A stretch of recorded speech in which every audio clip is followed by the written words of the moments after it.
Sup? It's me again. Yeah, I look a bit different. But you're going to have to get used to that because, it's back with another bootleg Mega Drive game update type thing. I've been still doing this in my spare time. There's one main reason for that. Mainly because you can, if you look in the right places, you can find new bootleg games of rarer Mega Drive stuff.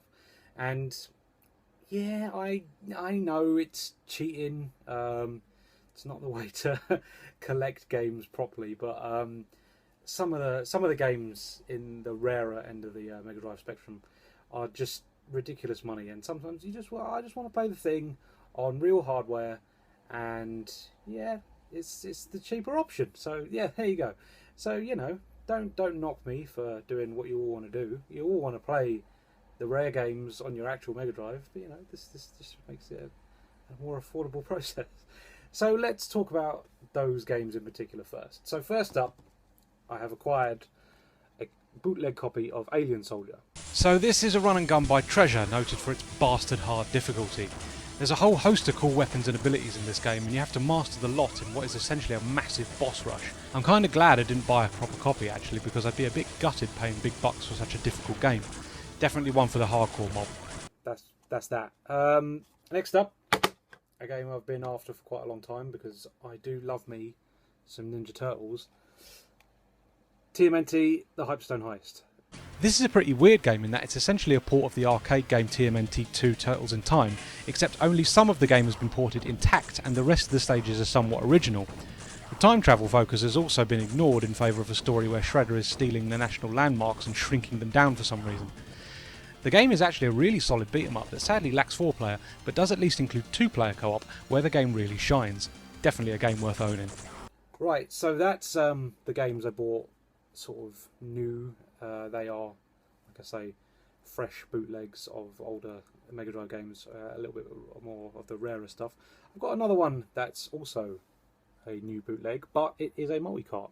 So this is a 4-in-1 of Chase HQ 2, Robocop 3, Sunset Riders, and Bare Knuckle once again, which seems to be one of these games that just appears on all the multi-carts. But nothing wrong with that at all. Chase HQ 2 has been stripped of its title as a proper Chase HQ sequel in recent years, but it's still a game worth playing as the formula is still intact and really fun. You choose from 3 vehicles to do your policing with and chase down criminals so you can shunt them into submission. You have to work against the clock, and if you don't defeat the criminals before the time runs out, it's game over. The 3 vehicles actually have different properties that make them more suitable for certain stages, which adds some nice variety. A cool little Chase HQ spin-off that looks great. Robocop 3 is another run and gun, but a more rigid game than Alien Soldier. You essentially shoot down street thugs and avoid return fire and obstacles in quite a pretty game that apes the style of the films really well. Sadly, the game comes with a really high difficulty curve that really tested my skills from the first stage. I imagine if you give this game the time it deserves, it can actually be quite rewarding. Sunset Riders is absolute gold. Another run and gun, but this one is made to be played in 2-player co-op. Enemies come at you from all angles and you have to mow your way through them in order to get to the boss. There is so much action and the gunplay is super satisfying. A proper gem of a game. Bare Knuckle, known to most of Streets of Rage, is a game we've discussed before, but for all intents and purposes, this is an archetypal beat 'em up where you punch as many street thugs as possible and make the streets clean once again. It's overshadowed by its direct sequel, but Bare Knuckle is still a solid beat 'em up with a cracking soundtrack by Yuzo Koshiro. And finally, I have one that isn't fresh. Actually, it says 1998 on it. Super 1998, 6-in-1. So this includes Championship Pro-Am, Captain Planet and the Planeteers, Rambo 3, I'm trying to remember everything on here now, Tecmo World Cup 92, and Clax. That's it, there you go. I can't really make this out looking at the camera. Championship Pro-Am is actually a really cool find that I wasn't aware of prior. Another entry in Rare's RC Pro-Am series. The game is an isometric racer filled with obstacles, power-ups and speed boosters, and it makes for some seriously fast and fun racing action. While it doesn't do much that NES games before it haven't already done, this is still a fun addition to the series and a welcome addition to any racing fan's collection. Captain Planet and the Planeteers, on the other hand, is absolute dog shit.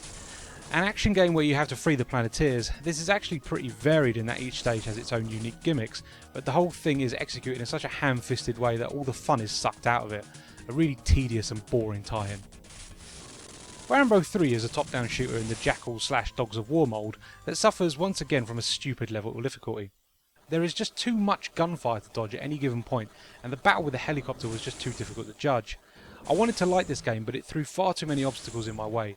This might be rewarding if you give it the time, but I really don't care too much at this point. I actually have some familiarity with Tecmo World Cup 92, as it was one of the first import games I ever owned. There's not much to talk about really. It's a football game, but it's certainly a better experience than something like World Cup Italia 90. The gameplay is shown at an angled side-on view, which shows a lot more of the action and allows you to judge the playing field well. It's quite a simple game and the AI isn't particularly great, but there's still some fun to be had if you like a good bit of football. Clax needs no introduction. The classic Midway puzzle game is dead simple and still endures thanks to this. Line up a row of 3 coloured blocks in a vertical, horizontal or diagonal formation to clear them and score points. Leave as much space free by the end of the round and rack up a big bonus. Dead simple. It's still a great game despite its simplicity and definitely worth owning if you're a puzzle fan. Finally, I forgot to mention that Andre Agassi Tennis is on here. This is an absolute dog's dinner of a game. I couldn't judge the hitbox for the ball and I couldn't figure out how to angle the ball into the opposite box during serves. The whole thing isn't very intuitive and it's not very nice to look at either. Avoid this one like the plague. So yeah, that is the update to the collection. Bootleg say, they're bizarre. Some good stuff in there. I'm glad I've finally got some bits and pieces, on the rarer end of things because I did want to play those games and this is just a really affordable way of doing it. You've got to be careful with these things, as I've already mentioned in the previous videos. Bootlegs are fraught with danger. Sometimes they just don't work. The quality of them is variable at best. I mean, who really wants to play Andre Agassi's Tennis or whatever it bleeding was that I forgot to mention? So yeah, you've just got to be careful with these sort of things. But it is an affordable way of getting things that you obviously do want. You just got to be cautious that, especially with the multi-carts, that you're going to get some stinkers along there with the quality stuff as well. But yeah, I'm very happy that I've now got a copy of Chase HQ2.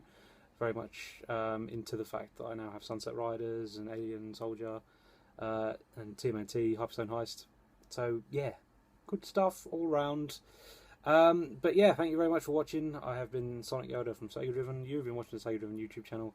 And if you like this insight into the dodgier end of the Sega back catalogue, then yeah, like, comment, subscribe, do all that malarkey.